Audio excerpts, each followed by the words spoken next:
Good morning बच्चों। आज के वीडियो को हम स्टार्ट करते हैं मोल कॉन्सेप्ट से। इससे पहले भी हमने कल प्रीवियस लेक्चर में आपको मोल कॉन्सेप्ट के 2-3 सवाल सॉल्व करवाए थे। आज उसी को हम आगे बढ़ाते हैं और अच्छे से सवालों को सॉल्व करवाते हैं जो आपके 11th और 12th में पूछे जाते हैं। तो स्टार्ट करते हैं। यहाँ पे हमने मोल कॉन्सेप्ट के आपके कुछ फॉर्मूले लिखे हैं। जैसे मोल कॉन्सेप्ट है, ये मोल कॉन्सेप्ट मोल बराबर क्या होता है आपका 6.02 10⁻23। मतलब ये जो मोल है वो किसके लिए पूछ रहा है, एटम के लिए या आपके पास मॉलिक्यूल्स के लिए कि कंपाउंड के लिए। तो हमने यहाँ पर ब्लैंक रखा है। फिर इसी के बाद यहाँ पर जो चीज़ हम लेंगे तो वहाँ पर उसको मेंशन कर देंगे और वो किस में आएगा आपके पास अणुभार। अणुभार में आ सकता है। अणुभार मतलब कि उसका टोटल भार कितना है, या फिर एटम में पर ग्राम और उस एटम का नाम। जैसे कि हम एग्जाम्पल के तौर पे, जैसे 1 मोल हाइड्रोजन में आपको कितने ग्राम होते हैं। 1 मोल हाइड्रोजन में कितने ग्राम होते हैं, 1 ग्राम ऑफ हाइड्रोजन। और आपके पास अगर पूछा जाए अवोगाड्रो संख्या कितनी होती है तो 6.02 इंटू 10⁻23। इसी प्रकार आपसे पूछा जाए कि 1 मोल हाइड्रोजन में आपके कितने अणु होते हैं, तो 1 मोल हाइड्रोजन में आपके पास अणु कितने हैं, इतने। और आपके पास अगर पूछा जाए ग्राम में संख्या कितनी है तो आप बता सकते हैं ग्राम में संख्या कितनी है। इसी प्रकार आपसे पूछ सकता है कि 1 मोल ऑक्सीजन में कितने परमाणु हैं, तो 1 मोल ऑक्सीजन में आपके इतने परमाणु हैं। कितने ग्राम है आपके पास, 16 ग्राम ऑक्सीजन है। इसी प्रकार आपसे पूछ सकता है नेक्स्ट कि 1 मोल ऑक्सीजन अणु में, 1 मोल ऑक्सीजन अणु में आपके पास ऑक्सीजन कितने अणु में, इतने अणु में। कितने ग्राम में संख्या, इतनी ग्राम है। तो आपके ये जो फॉर्मूले हैं वो आपको लर्न करने पड़ेंगे और आपसे ये निरंतर पूछे जाते हैं। ठीक है। जैसे अब इसी को हम आगे सॉल्व कर लेते हैं। जैसे उसने पूछा कि आपके पास ये क्वेश्चन है, आपके बोर्ड पे लिखा है कि आप ये बताइए कि 2 मोल ऑक्सीजन का द्रव्यमान कितना है, या द्रव्यमान निकालिए। उसने पूछा है आपके पास, सॉल्व करते हैं यहां से। उसने पूछा कि आपके पास मोल दिया गया है और आपके पास द्रव्यमान निकालना है। तो द्रव्यमान किस में होता है आपके पास, ग्राम में होता है आपके पास, ग्राम में। तो उसने पूछा कि कितने मोल दिए गए हैं। उसने कहा कि 2 मोल आपके पास हैं, किसके हैं, ऑक्सीजन के। और आपके पास क्या है, निकालना क्या है, द्रव्यमान किसका, ऑक्सीजन का, ग्राम में।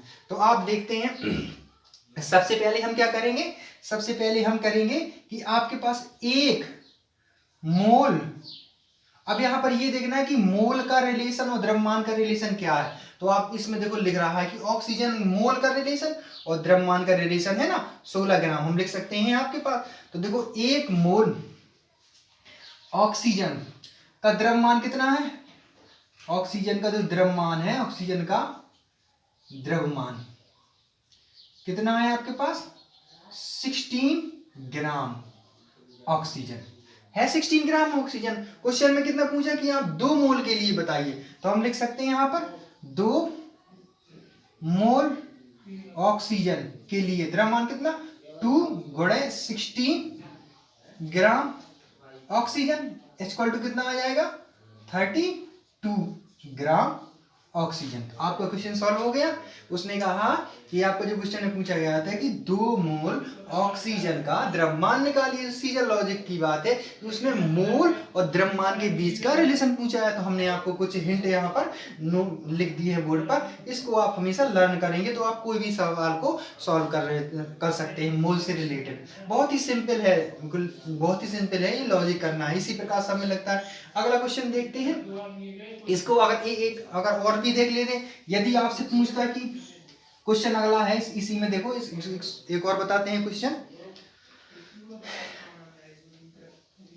आपके पास। यदि वो पूछता क्वेश्चन में, आपके पास कोई भी क्वेश्चन हो सकता है, आपसे पूछता कि आप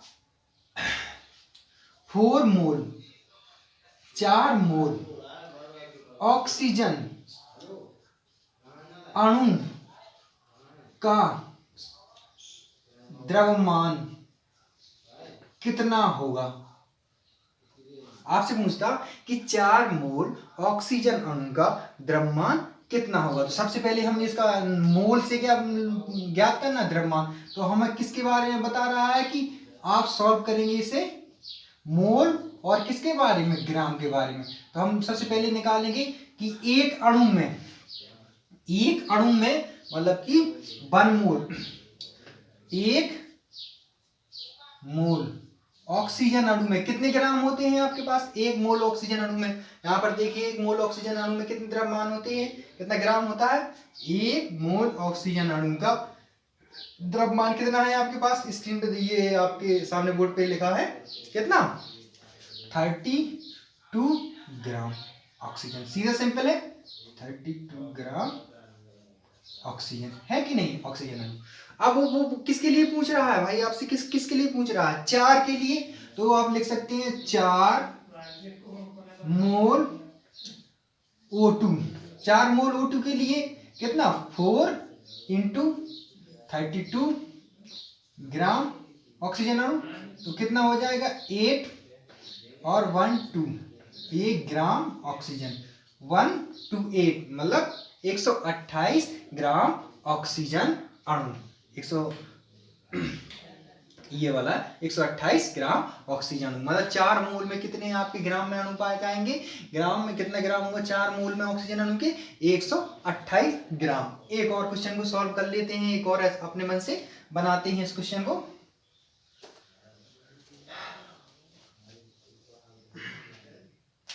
आपसे पूछा जाए क्वेश्चन में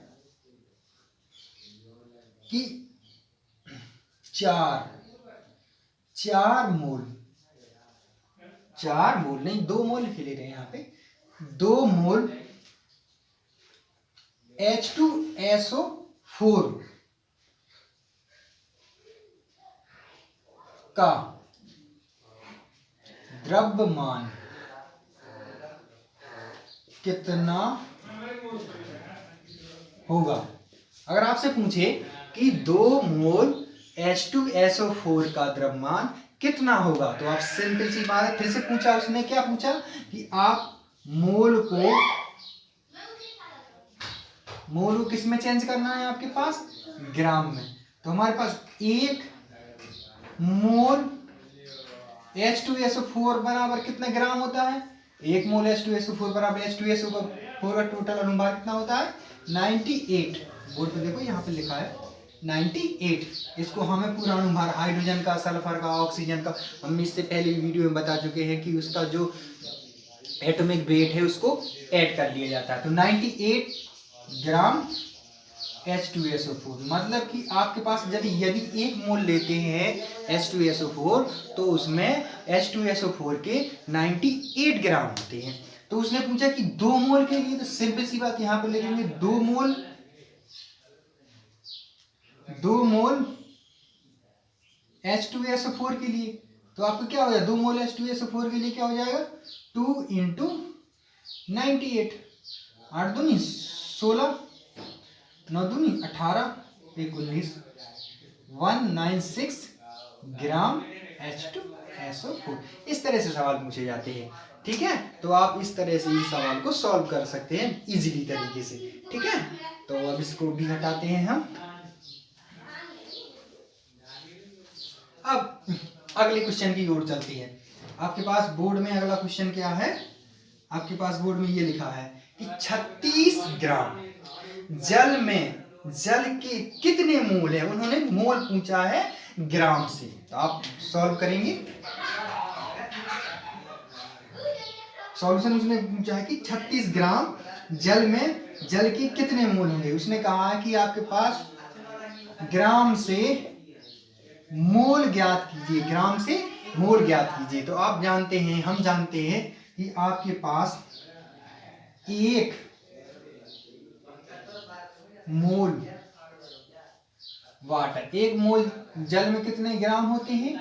1 मोल जल में आपके पास होते हैं 18 ग्राम H2O होते हैं ना। तो अब इसको यहां से इस तरह से लिखेंगे आप कि 18 ग्राम H2O में 1 मोल, 1 मोल होता है, 1 मोल होता है। तो राइट है। आप इसमें पूछा है कि 36 ग्राम में, तो आपसे पूछता है 36 ग्राम में, तो आप क्या लिख सकते हैं कि 18 ग्राम H2O में कितने? 1 मोल।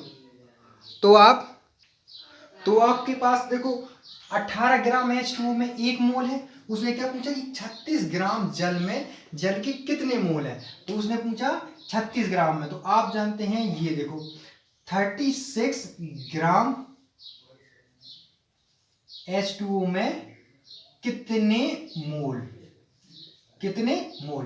तो जब 1 ग्राम में 18 है तो देखो, तो आप लिखेंगे 1,